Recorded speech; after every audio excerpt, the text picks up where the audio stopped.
हरियाणा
विठोबार कुमाई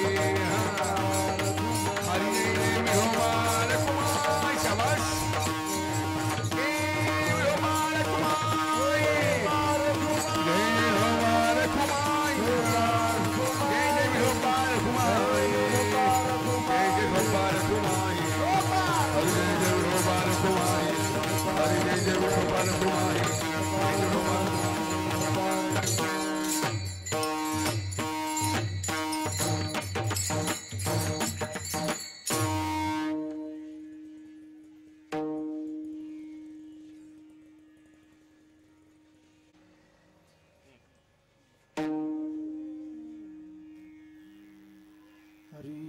साठविला हरी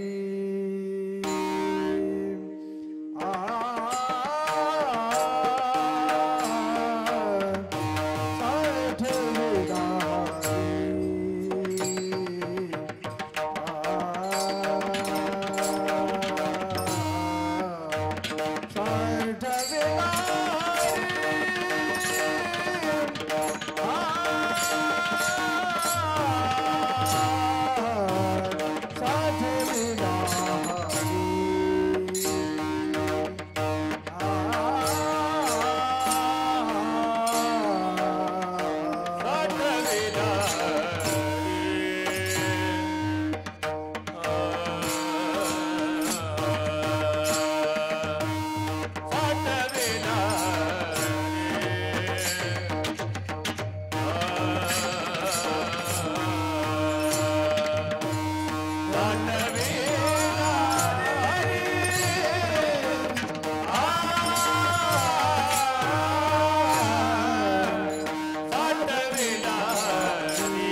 साठवीला हरी साठवीला हरी जिही हृदय मंदिरी त्यांची सरली एरदार झाला सुफल व्यापार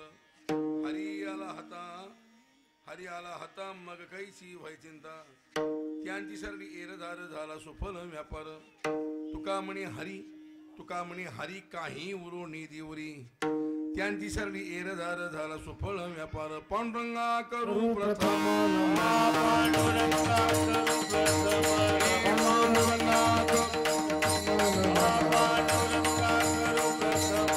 दुसरे चरणा संता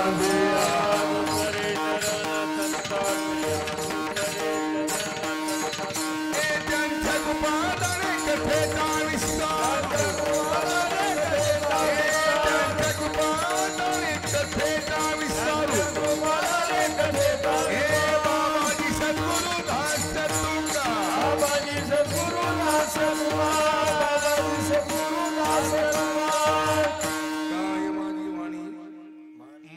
संतांशी रंधव चित्तांशी आपुलिया जयंती क्रिया स्मरण वय सकळ विद्यांचे अधिकरण तेजवंत श्रीचरण श्री गुरुंजी नमस्कार नेदा साठवीला हरी जिही हृदय मंदिरी त्यांची सरली एरधार झाला सुफल व्यापार कीर्तन रूपी सेवे करता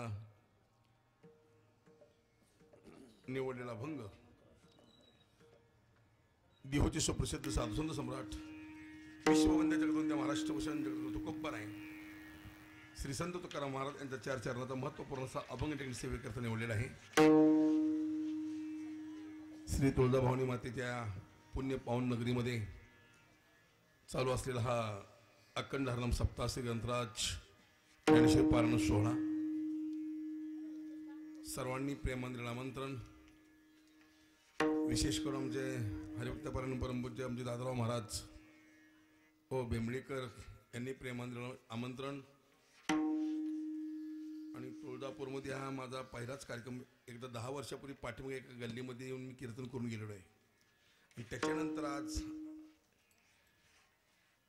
या देवी मातेच्या दरबारामध्ये सेवा करण्याचा योग मला प्राप्त झाला. हो, भवानी माता तुळजापूरची माता म्हणजे 3.5 शक्तिपीठ आहेत आपल्या महाराष्ट्रामध्ये. 3.5 शक्तिपीठ आहेत, 3.5 मुहूर्त आहेत, 3.5 हाताचा हा नरदी आहे. विठाला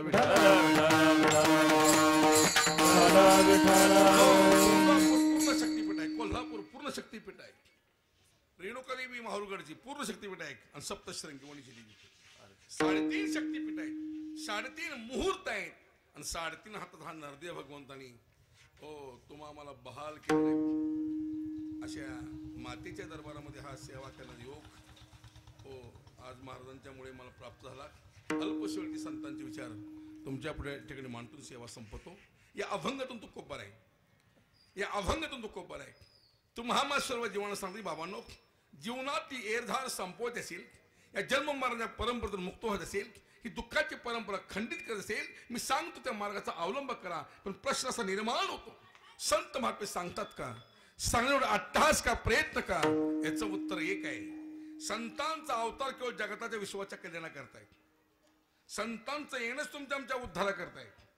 नेहमी सांगतो मी कीर्तनामध्ये, एक वर्ग असा त्याला यावं लागतं, दुसरा जो वर्ग आहे त्याला आणावा लागतो, आणि तिसरा जो वर्ग आहे तो स्वतःहून येतो.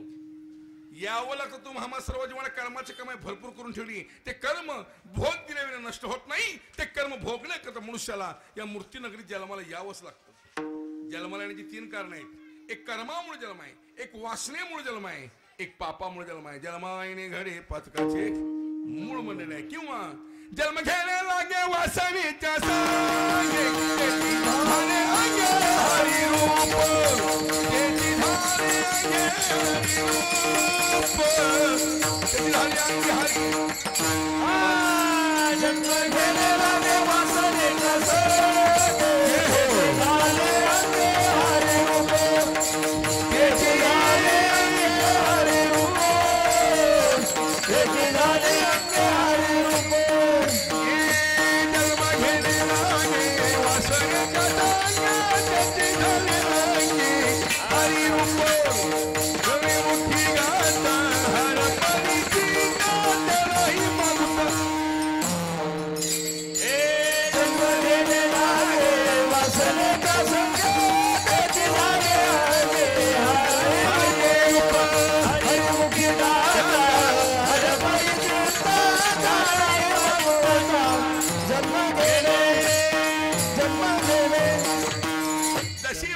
तसा जन्म आहे. वासनेपणा 2 प्रकार आहेत, शुभ वासना, अशुभ वासना. आता आमच्या ठिकाणी शुभ वासना कुठल्या, सगळ्या अशुभच वासना.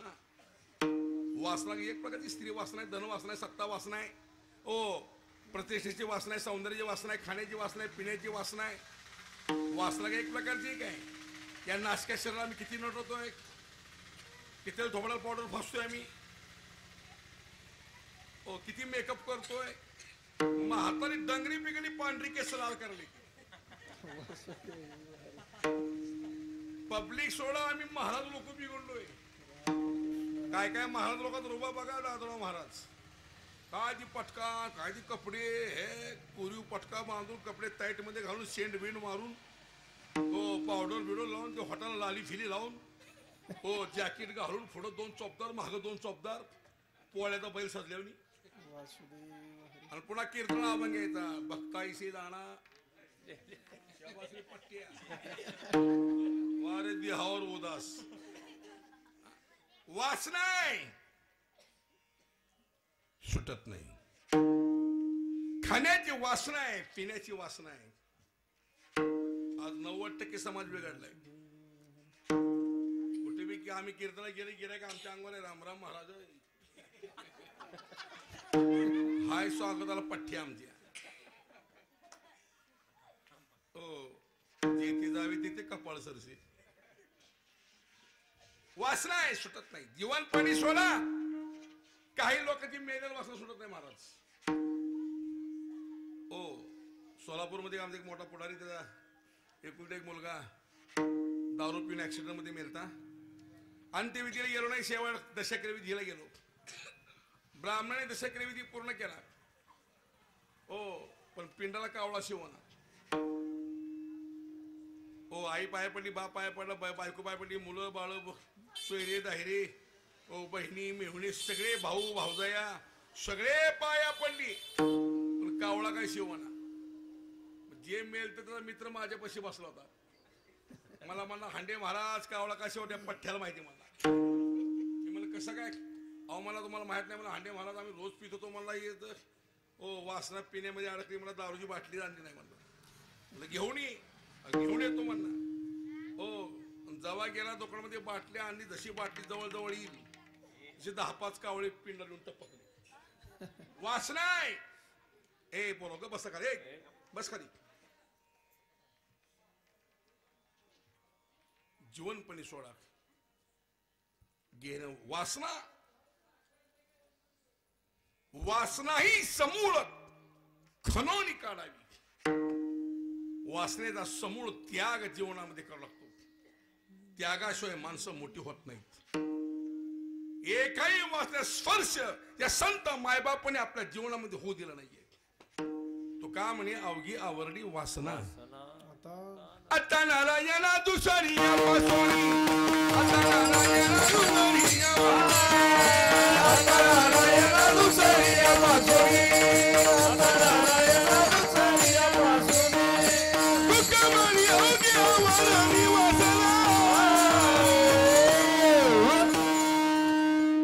आता नारायणा दुसरी पासोनी.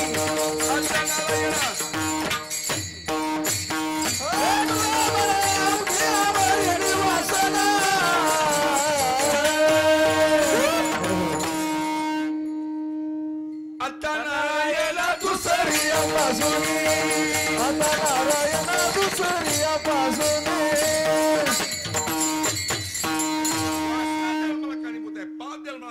कारणीभूत आहे. आणि तिसरं कर्म आहे काय. कर्म आहे कर्म. ओ ज्ञानेश्वराचा 9वा अध्याय. आगा कर्मदेव रावे तेही सुख दुःखी फळावे तया ते भोगावया यावे देहा एका. ते कर्म भोगणे करता मनुष्याला मृत्यूनगर जन्माला यावंच लागतं. म्हणून आयुष्यात कर्म चांगलं करा. चांगलं कर्म करा, चांगलं फळ आहे. वाईट कर्म करा, वाईट फळ आहे. कर्म तेरा अच्छा हो तो किस्मत तेरी दासी है. कर्म तेरा अच्छा हो तो किस्मत तेरी दासी है. नियत तेरी अच्छी हो तो घर में मथुरा काशी है. चांगलं कर्म करा, चांगलं कर्म करा, चांगलं फळ आहे. वाईट कर्म करा, वाईट फळ आहे. आणि कर्म कोणाच्या बापाला चुकत नाही. हा काय काय अहंकारामध्ये बोलतात महाराज तुमचं कर्म तुम्हाला चुकत येत नसेल पण आमचं कर्म आम्ही चुकू. आमच्यापाशी मोठी मोठी वशिलीत वशिलापर्यंत त्या मंत्र्यापर्यंत.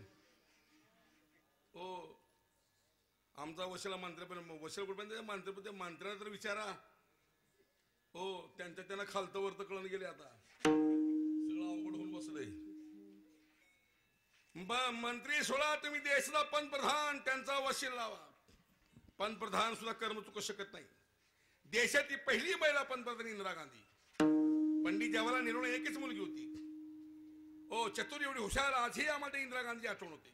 पण कर्माचे भोग चुकले नाहीत. 31 ऑक्टोबर 1984 साली घरच्या अंगरक्षकांनी गोळ्या खाऊन तिला खलास केलं. पण तिचाच मुलगा राजीव गांधी देशाचे पंतप्रधान झाले. हो 1985 मध्ये 21 मे 1991 मध्ये या तामिळनाडूमध्ये पेरुंबुद्दूरला भाषण करण्याकरता गेला असताना त्या बाईनं हातात टाइम बॉम्ब ठेवला. हार घालता घालता उडवलं. देशाचा पंतप्रधान म्हणून कर्म चुकलं नाहीये. हार घालता घालता त्याला संपवलं. म्हणून आम्हाला हार घालून काही भ्या वाटते. माझ्यावर तर लय डोळा काय लोकांचा. काय सांग तुम्ही देशाचे पंतप्रधान सोडा तुम्ही राष्ट्रपती. हो राष्ट्रपतीचा वशीला लावा. देव कर्मचो राष्ट्रपती कर्म चुकू शकत नाही. कोणा देशी राष्ट्रपती कोण आहे बोराव कितवीला आहे तू. तुला विचारतोय. शाबास पट्ट्या. देश कोण आहे देश राष्ट्रपती. द्रौपदी मुर्मू आहे. मुर्मूचा वशील लावा. कर्म चुकवता येत नाहीये. राष्ट्रपती सोडा तुम्ही देवाचा वशील लावा. देवा सोडा देवाच्या बापाला कर्म चुकलं नाहीये. दशरथ राजा कोण होता. भगवान प्रभू रामचंद्राचे पितामह होते. देशाचे भगवंताची वडील दशरथ राजा. त्या दशरथ राजाला सुद्धा पुत्र करत मरावं लागलं. कारण का श्रावणाच्या आई बापाचा शाप होता. कर्मे दशरथ वियोगे मेला कर्मे श्रीराम वनवासा गेला कर्मे रावण छाय पावला वियोग घाला सीता देवी कर्मे दशरथ वियोगे मेला कर्मे श्रीराम वनवासा गेला कर्मे रावण पावला वियोग घाला सीता देवी.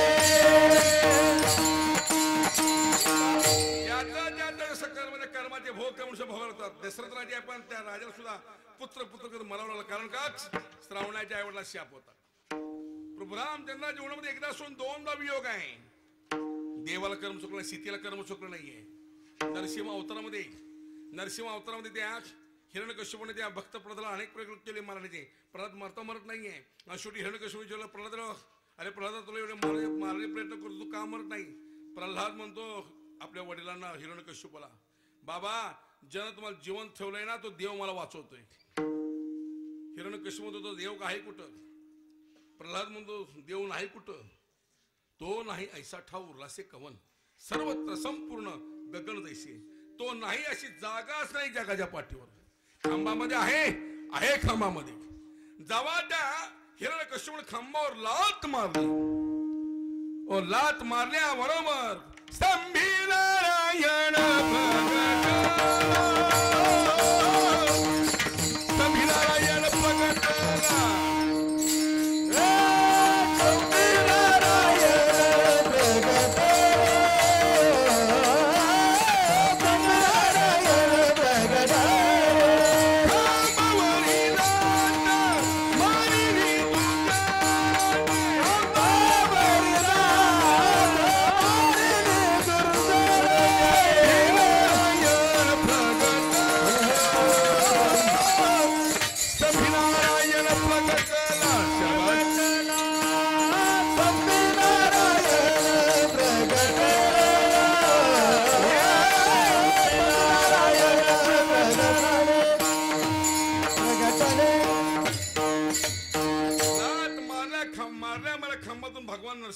देव प्रगट ठरल्याप्रमाणे हिरण्यकश्यपूचा वध केला माझ्या भगवंतानी नरसिंह अवतारात. ओ भक्त प्रल्हाद रक्षण केलेल्या कडेर देव भक्ताला कडेर घेऊन उड्या मारतो नाचतोय. किंकाळी फोडतोय गर्जना करतोय. गर्जना केल्यामुळे किंकाळी फोडल्यामुळे ओ त्या गावाला एका ब्राह्मणाची धर्मपत्नी मिली. तो कर्कश अवस्था बैल सण झाला नाही जागेर खरास. त्या ब्राह्मण विचारलं गावाच्या लोकांना माझ्या धर्मपत्नी माझी कशी काय मिली. लोकांना सांगितलं आवाज झाला मोठा कुठून गुणगुणू नका. कुठून? राजवाड्यातून. ब्राह्मण गावच्या लोकून राजवाड्यामध्ये गेला. ब्राह्मण विचारतोय, प्रल्हादा एवढा मोठा आवाज कोणी केला? गर्जना कोणी केली? कोण किंकाळी फोडली? प्रल्हाद गप्प बसलेले शेवटी भगवंत म्हणतात, अरे मी गर्जना केली, मी किंकाळी फोडली, मी देव आहे, नरसिंह अवतार भक्त रक्षण करता, दुष्ट संहार करता, मी गर्जना केली. तुझं म्हणणं काय? ब्राह्मण मला, देवा तुझ्या आवाजामुळे गर्जना केल्यामुळे किंकाळी फोडली, माझी धर्मपत्नी मिली, याची वाट काय? भगवंत म्हणे मिली असल, तिचं आयुष्यभर निघून गेली. ब्राह्मणाला वाईट वाटलं. ब्राह्मण दुःखाने विरहाने रडून सांगतो माझी पत्नी मेली म्हणून. आणि देव चेष्टा करतो, मी असेल, मला घेऊन काय करायचं आहे? शेवटी त्या ब्राह्मणाला राग आला. रागाच्या भरात त्या ब्राह्मणाने शाप दिला. लक्षात ठेव देवा, ओ मी दुःखाने विरहाने रडून सांगतो माझी पत्नी मेली म्हणून, पण माझी टिंगल चेष्टा करतोयस ना. लक्षात ठेव देवा, ऐक या ब्राह्मणा शाप. हो, पुढे राम अवतारामध्ये तुझी बायको अशीच कोणतर पळून नेईल, त्यावेळेस तुला कळेल बायकोचं दुःख काय असतं ते, त्यावेळेस तुला कळेल पत्नीचा विरह काय असतो ते. नरसिंह अवताराला शाप भगवंताला राम अवतारामध्ये भोगावा लागला. नाशिकमध्ये पंचवटीमध्ये राहत असताना रावण त्या ठिकाणी आला, सीतामाईला घेऊन गेला. ते दुःख भगवंताला भोगावं लागलं, कर्म चुकलं नाहीये. सीतेचे फरक मोठं बोलतो कर्म आहे बाबा. सीताई लहानपणी जनकाची राहत असताना बागेमध्ये गेली फिरायला. तिने एक पोपटाचं जोडपं पाहिलं. नर गेला म्हणून हातामध्ये मादी आली. मादीपासून तिने आनंद लुटला. 2-3 तास आनंद लुटला. शेवटी मादीमध्ये सीतेता मला सोड, जाऊ दे माझ्या पतिराजाकडे, जाऊ दे माझ्या मालकाकडे. तिने सांगती संध्याकाळची वेळ आली, ओ माझा पती वाट बघत असेल. आणि सीते तुला एक सांगू का, मी गरोदर अवस्थेमध्ये. सीता मी गरोदर आहे, सोड, जाऊ दे माझ्या मालकाकडे. सीता म्हणते मी तुला सोडणार नाही, तुला माझ्यापाशी राहावं लागेल.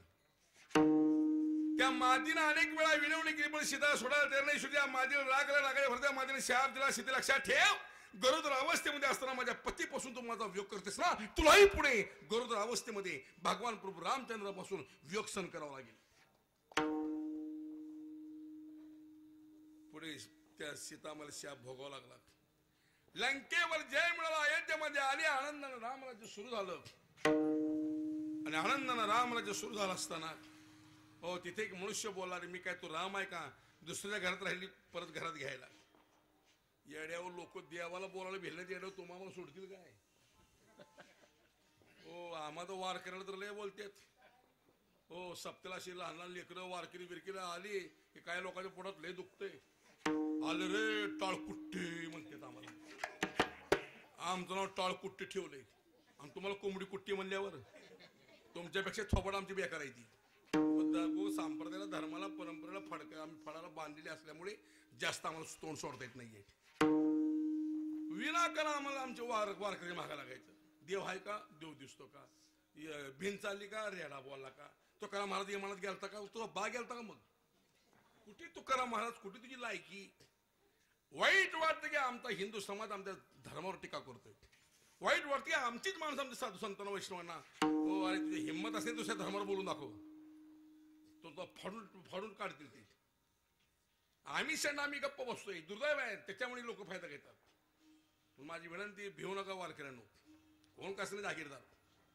काही बोलतात, काही बोलायचं साधू संतांना, काही त्या कृष्णावर टीका करायची, रामावर टीका करायची, त्या सीतेवर त्या राधेवर काही बोलायचं. दुर्दैव आहे.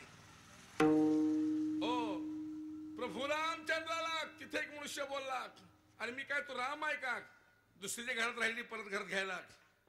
ओ हे बोलणं समजलं भगवंताला अयोध्येमध्ये. भगवंत म्हणतात, लक्ष्मणा या अयोध्या नगरीमध्ये सीतेबद्दल अशी चर्चा चालू आहे. माझी विनंती लक्ष्मणा, रथ जोड, रथामध्ये सीतेला बसव, दूर अरण्यात नेऊन सोड. वडील भावाच्या आज्ञेप्रमाणे मंदी सीताबाईला रथामध्ये बसवलं लक्ष्मणाने, दूर अरण्यात नेऊन सोडलं लक्ष्मणाने. आणि त्या अरण्यामध्ये नेऊन सोडल्यानंतर गरोदर अवस्थेमध्ये असताना भगवान प्रभू रामचंद्रापासून सीतामाईला वियोग सहन करावा लागला. दशरथ राजाला पुत्र करता मरावं लागलं. श्रावणाच्या आई बापाचा शाप होता. कर्म सुखत नाही म्हणून माझी विनंती बाबा, ओ आयुष्यात जन्माला आल्यानंतर कर्म चांगलं करा. दादा महाराज, एक वेळ तुम्हाला देव माफ करीन, एक वेळ संत मायबाप माफ करतील, पण कर्म कोणाला माफ करत नाही. एकदा कर्म पाठीमाग लागलं, व्याजा सगळं वसूल करते, व्याजा सगळं वसूल करते. हा म्हणून केली कर्म झाली. केले कर्म झाली